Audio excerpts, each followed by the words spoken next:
The Pyramids of Scotland Revisited, an article by Jeff Nisbet.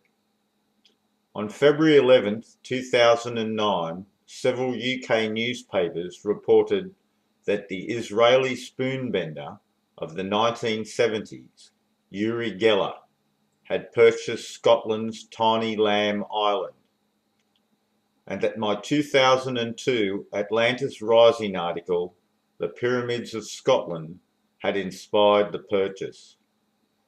It was enough to create a huge increase in my website traffic and to waken my article from its 7-year slumber. Lamb Island, aka The Lamb, sits about a mile from the seaside town of North Berwick and was a central island of three that I claim mirrored the layout of the belt stars of the constellation Orion, which according to the hotly debated Orion correlation theory was also mirrored in the layout of the Gizimids, the pyramids of Egypt. I demonstrated how Orion stars acted with Sirius, an important star in Egyptian cosmology, dictated the locations of several sacred sites connected to the Knights Templar, the order of warrior monks exterminated in 1307 for reasons that still spark controversy. One of those sites, Roslin Chapel, would later capture worldwide attention in Dan Brown's The Da Vinci Code. The correlation also showed connections with Tara, legendary seat of the High Kings of Ireland, and with Dunsinane Castle, one-time repository of Scotland's Stone of Destiny, the fabled stone thought to have been brought to Scotland by followers of Egyptian Princess Scotta, a legend told by Walter Bower, abbot of Incom, in his 15th century history, the Scotichronicon. Academics dismiss that legend as a tale fabricated to give Scotland's monarchs an ancient lineage and ignore such discoveries as the UK excavations of Egyptian artefacts, the superabundance of a common strain of mitochondrial DNA in both regions, and a Bradley University report claiming that Egypt imported certain construction techniques from Scotland. Moreover, the Scotichronicon is not the legend's only record. Travel writer William Dalrymple claims that a letter to Charlemagne from English scholar Alcuin refers to the Scots as Pueri Aegyptici, the children of Egypt, and author Ralph Ellis traces the story's origin back further to Manetho's 300 BC History of Egypt. But I've discovered much more. Walter Ferrier, in his 1980 The North Berwick Story, explains the etymology of the town's name, writing that Ber is the Old English word for barley, and Wick means village. In star names, their lore and meaning, Richard Hinckley Allen reports that in the Egyptian Book of the Dead, Orion was known as Smati Osiris, the barley god. In my article, I drew attention to a mid-17th century map on which the lamb was named Long Bellenden. Curious because it is the shortest of three islands. I then speculated that the islands may have been one long island at some point, carved from the mainland by a catechism the ancient myth makers would only hint at, and then cut into three, and that the nearby North Berwick lore, just 3 feet shorter than Giza's Great Pyramid, might have been shaped into the pyramidal from how we now recognise it by. My theories, needless to say, have met with some amusement in certain quarters, and I'm told that one alternate researcher has been known to go for a few cheap laughs at my expense. Nevertheless, I have since found two local tales that suggest a bit of terraforming might indeed have occurred. The tale of the saint. Legend has it that there once existed a rock that was a danger to shipping. A monk named Baldred miraculously moved it around the coast and out of harm's way, creating a geological feature since known as St. Baldred's Boat. The tale of the devil. One day the devil was strolling up the surf and so frightened a local woman that she let out a shriek. Startled, the devil dropped his walking stick and splashed away. His stick shattered, becoming the three islands in my article. The nearby Bass Rock, upon which can be seen the ruins of Baldred's Chapel, is also known as the Devil's Hoof. Then there are the lions. Lying next to Lamb Island is the sleeping lion that many see in the shape of Craigleith Island, and 20 miles to the west stands Arthur's Seat, the sphinx-shaped extinct volcano that dominates Edinburgh's skyline. A third lion may be seen in Scotland's Royal Standard, the flag that shows a red rampant lion, and archaeologist Mark Lehner has established that the Great Sphinx was once painted red. The fourth lion is found in the legend of Lyonesse, the tale of a land that sunk beneath the waves of England's southwest coast. Etymologically, however, the name has been traced as an alteration of the French word Lyonesse, which itself developed out of Lodonesia, the Roman name for Lothian. North Berwick lies in East Lothian.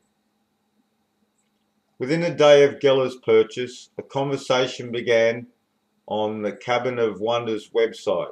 One poster duplicated my original graphic and confirmed that Sirius, the alpha star of the constellation Canis Major, did indeed fall on Incolm Island, where Walter Bower compiled his Scotichronicon. Interestingly, the poster discovered that the constellation's beta star, often referred to as the Herald because it rises before Sirius, fell within Edinburgh, and wondered if the spot held significance. In fact, it fell in an area I knew well, an area named Starbank Park, which has a star cut out of it in the slope of its hill, flanked by two crescent moons, with a circular area above, presumably the sun. I haven't been able to discover how the park was named, but it is not unlikely that Edinburgh's Grand Lodge of Freemasons might have had a hand in it. Incolm lies within sight of Starbank Park, and there is local tradition that names it the Isles of the Druids. 18th century intellectual Thomas Paine, in his treatise on the origin of Freemasonry, claims that the fraternity's roots are found in the solar-centric religion of the Druids, their priestly class extant in Britain during the Roman occupation, driven underground by the rise of Christianity. Paine attributes the importance of Freemasonic society to fear, observing, when any new religion overruns a former religion, the professors of the new become the persecutors of the old. We see this in all instances that history brings before us, and concludes that this would naturally and necessarily oblige such of them as remained attached to their original religion to meet in secret and under the strongest injunctions of secrecy. Their safety depended on it.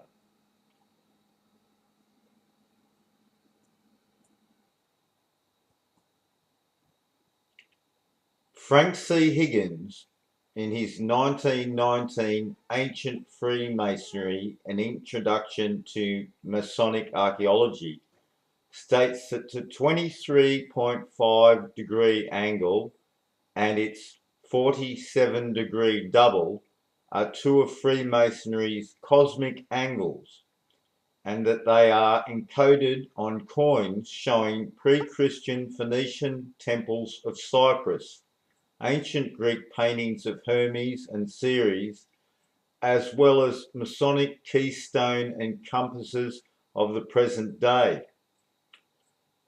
To those two numbers we should add a third, 33, the highest attainable degree of rank in Scottish Rite Freemasonry, as well as the number of the latitudinal line along which, for reasons unknown, many of the world's sacred sites are located.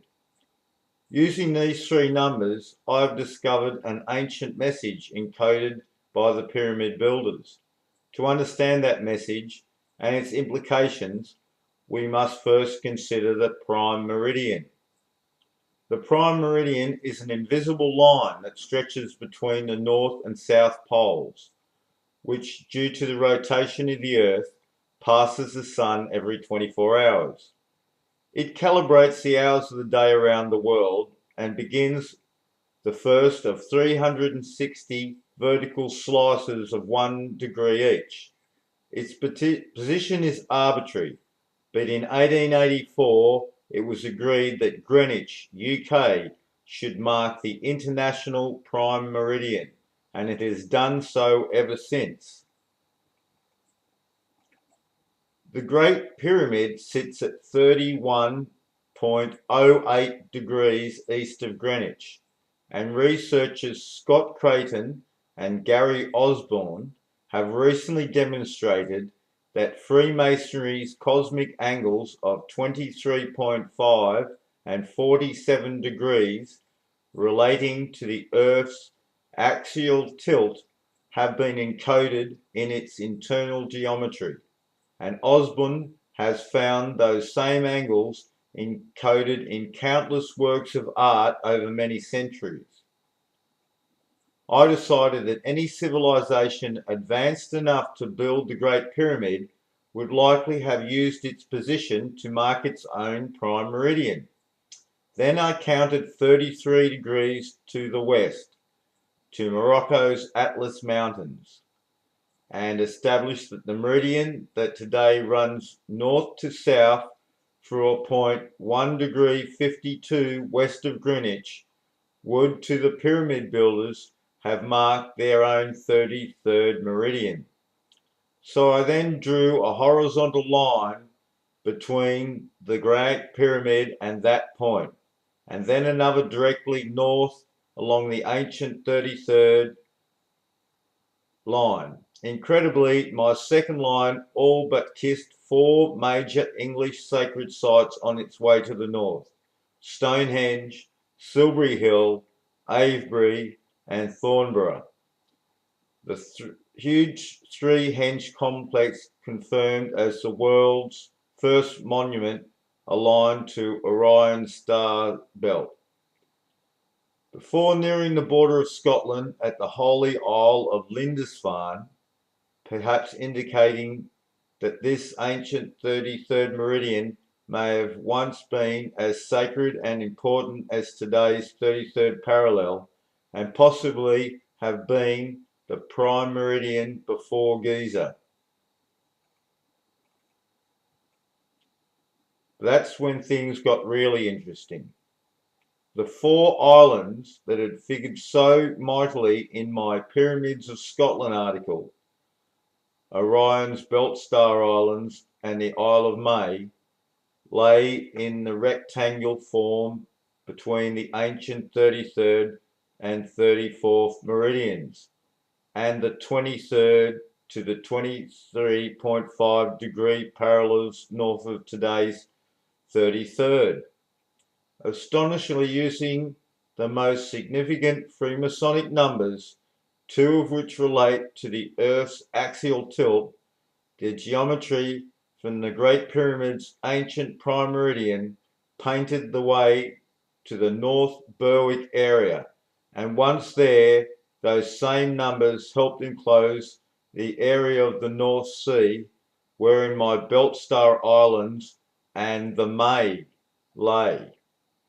Even more incredible I discovered that the line I had drawn between Tara and the May 7 years ago followed a 47-degree angle, as did a line drawn from the eastern edge of Lindisfarne and the May, creating a 47-degree pyramid with the May at its apex.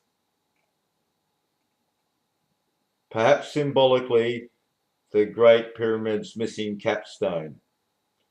Due to the enormous distance involved, I've been unable to establish if the Lindisfarne line continues exactly to Giza, but I'd lay odds on it. And finally, I've calculated that the distance between the Great Pyramid and North Berwick equals 1/10 the circumpolar circumference of the Earth.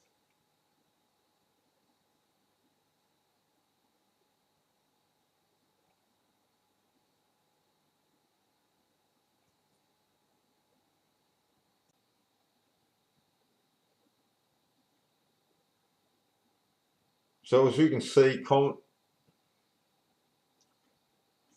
we can see that Scotland is a very complex nation and very much involved in what is called the New World Order.